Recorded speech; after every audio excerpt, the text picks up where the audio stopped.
The relative age effect. What is it? Well, Kevin Till from Sports Coach UK says, he believes that the relative age effect is defined as the immediate and long-term consequences that affect participation and selection in youth sport. So what I got from this is basically, in terms of consequences, from what I see from this is basically in terms of physicality. So in comparison to everyone else in your age bracket in your classroom or football team, for etc., there is significant development at an earlier phase, or maybe in terms of intelligence, or even maybe technically gifted or more skillful than the majority of people at your age group. So how can we measure it though? In terms of measurement, for the two significant ones that I saw was for sports teams. So as I said, if you in every team you play within the same age group in terms of a grassroots perspective.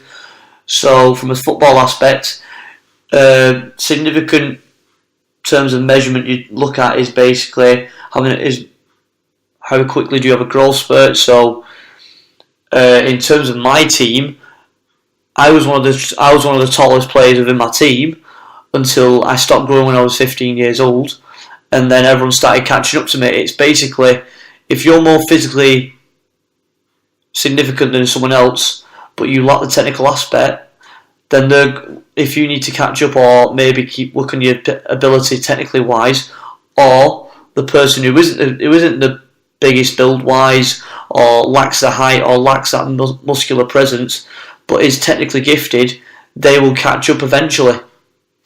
Another aspect I did see was in schools, so having that natural intelligence that doesn't really need to require maybe revising in terms of exams. You've already got it locked in your head, so once you get to the exam on the day, you've already got it there. So you've already got it there, and you've already feel comfortable. Also, understanding topics straight away, which other people might not. It may take more time to. So those are the two significant factors that I did see. The implications, though, there are some severe implications with the relative age effect. And as you can see on the picture, you can see a picture of Ross Barkley, who is an England international and also plays for Everton.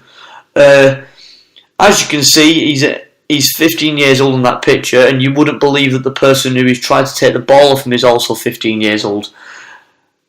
Obviously, if there is a scout there watching, they're going to look at Ross and think, that guy's got potential. Is that scout only saying that because of his height and his strength and his build, or is he doing it because he actually looks like a good footballer?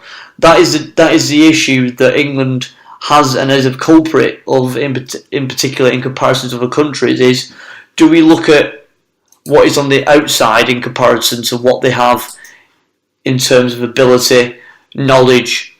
Do we consider growth and height instead of actual ability that could win us matches? And that is the issue. We put the bigger people and the people who are older by a few months in that bracket of September to November.